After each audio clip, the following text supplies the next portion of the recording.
लक्ष्मण, कहे महाप्रभु। तुम तो हमेशा मेरे समीप में प्रसन्न होकर के आया करते थे, परंतु आज देख रहा हूं मुखमंडल तुम्हारा मूर्छित सा है। भविष्य में होने वाले उत्सवों को लेकर के तुम मन में क्षोभ उत्पन्न कर रहे हो। हे भाई, सिद्धांत कहता है संसार में जन्म लेना उन्हीं का सार्थक बताया गया है जिन्होंने गुरु माता पिता इनकी आज्ञा को शीश में धारण किया है। हे भाई, पिताजी मेरे दुख से दुखित हैं और इस समय भरत और शत्रुघ्न दोनों घर में नहीं हैं, ननिहाल में हैं। मैं सीता के सहित वन प्रखंड की ओर जा रहा हूं, अर्थात अयोध्या में ऐसा कोई सेवक नहीं है जो बड़े बुजुर्गों की सेवा कर सके। इसलिए चाहता हूं तुम यहीं महलों में रुक जाओ। भैया, मैं सिया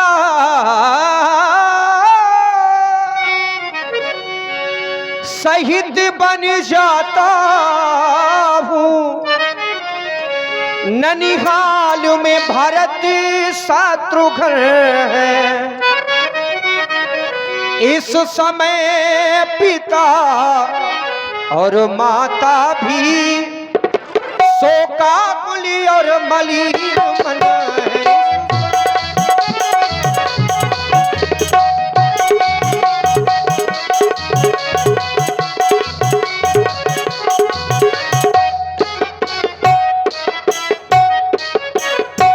इसलिए यही तुम रहो लखन, वो राजा की आज्ञा पालन को। क्यों?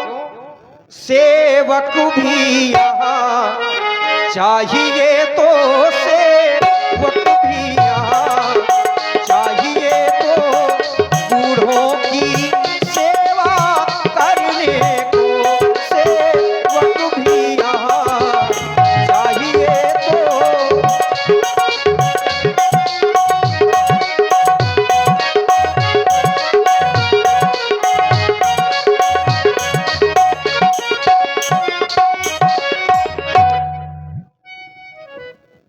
मेरी आराध्य, आपने बहुत सारे विचार रखे। आप कहते हैं जो संसार में माता पिता गुरु की बात को नहीं मानता, वो संसार में अच्छी गति को प्राप्त नहीं होता, शुभ कर्मों को प्राप्त नहीं कर सकता। आप कहते हैं कि लक्ष्मण, अगर तुम मेरे साथ चलोगे तो अवध अनाथ हो जाएगा। मेरे आराध्य,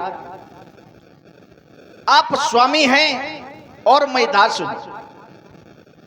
आप अगर मेरा परित्याग भी कर देंगे तो ये लक्ष्मण क्या कर सकता है मेरे नाथ।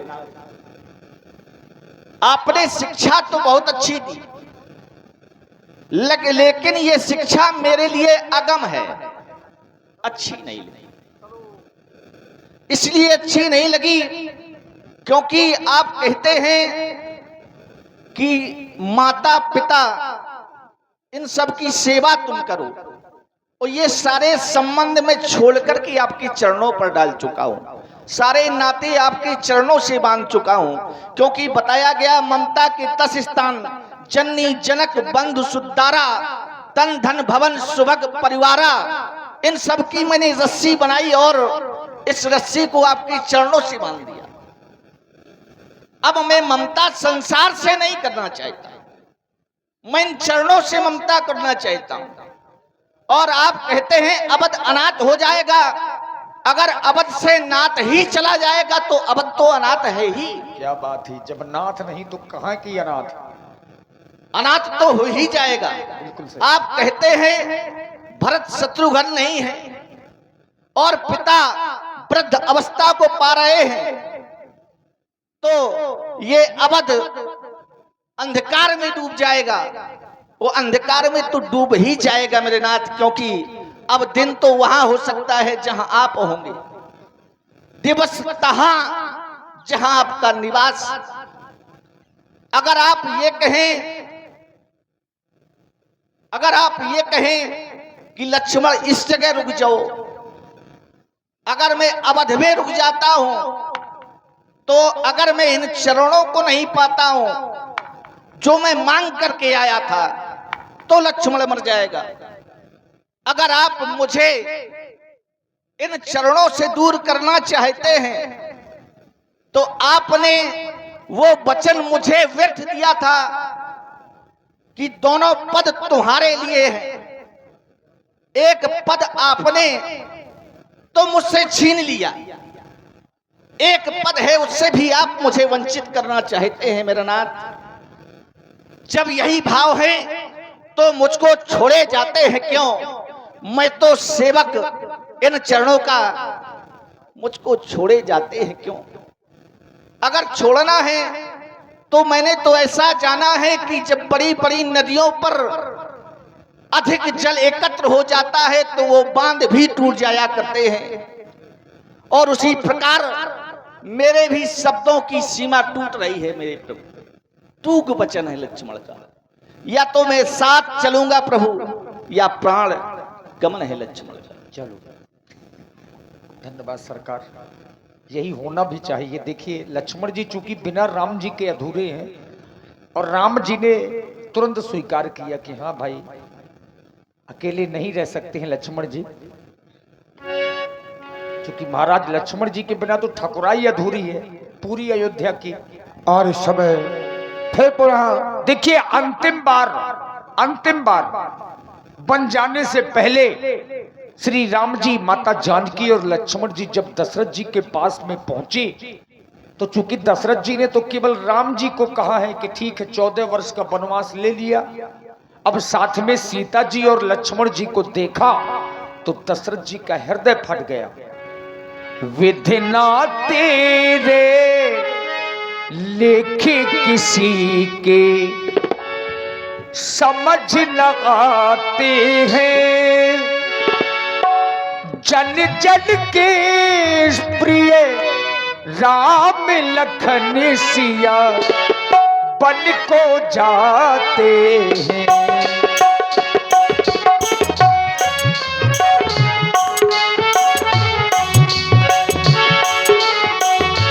भाई बड़ भीरे भूप दरबारा, बरन न जाई विसाते अपारा, सचिव उठाई राब बैठारे, कही प्रिय बचनो राम पगुधारे।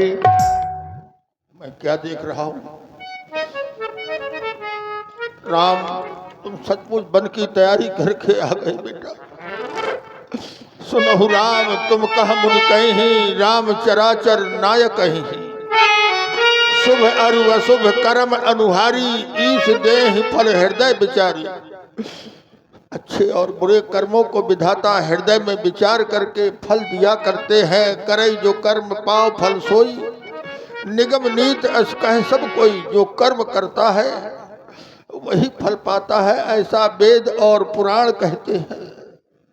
लेकिन आज अयोध्या में ये क्या हो रहा? और करे अपराध को और पाओ फल भो, अति विचित्र भगवंत गति को जग जाने। जो अपराध कोई कर रहा है उसका प्रतिफल किसी को मिल रहा है।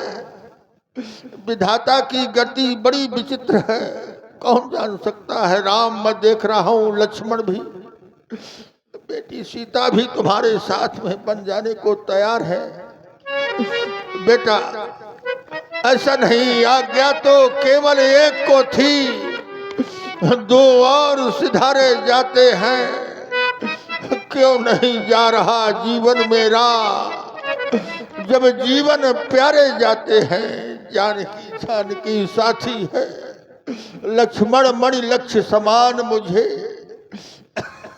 गर ये भी बन को चले गए तो अवध धाम शमशान मुझे। अब तो केवल एक ही उपाय बचा है कि प्राणों तुम इनके साथ चलो, इनके संबंधी हो जाओ और आंखों आंखों ये दृश्य देखने के पहले ही अंधी हो जाओ राम। राम तुम घर का प्यार छोड़ते हो, मैं अपना प्यार छोड़ दूंगा। तुम छोड़ रहे हो अवधपुरी तो मैं संसार छोड़ दूंगा। बेटी सीता तुम यहीं रहो, तुम बन के योग्य नहीं हो, तुम मन बन मत जाओ बेटी, तुम न जाओ। सीयस कुछ बसी उतर न देई, सो सुन तमक उठी कैकेयी। राम मुनिपट भूषण भाजन आनी, आंगे धरी बोली मृदुबानी। तुम पड़ गए ना पिताजी के मुंह में। मैंने कहा था राम, प्रातः काल होते ही तुम वन को चले जाना। जितने क्षण यहाँ रहोगे तुम, इनका संताप न जाएगा। बन जाओगे जब तलक नहीं, ये पश्चाताप न जाएगा। बन जाओ और शीघ्र जाओ। मैं चाहती हूँ राम, वन में तुम बन जाओ और शीघ्र जाओ। यह समय न अधिक मिलन का है, जो समय राजगद्दी का था वही वन और गमन का है। राम ये लो बलकल वस्त्र और ये राजसी वस्त्र आभूषण उतार कर मुझे दे दो। मुनियों का भेष धारण करके। हाँ ठीक है, उतार देना और वन को प्रस्थान कर दो। राम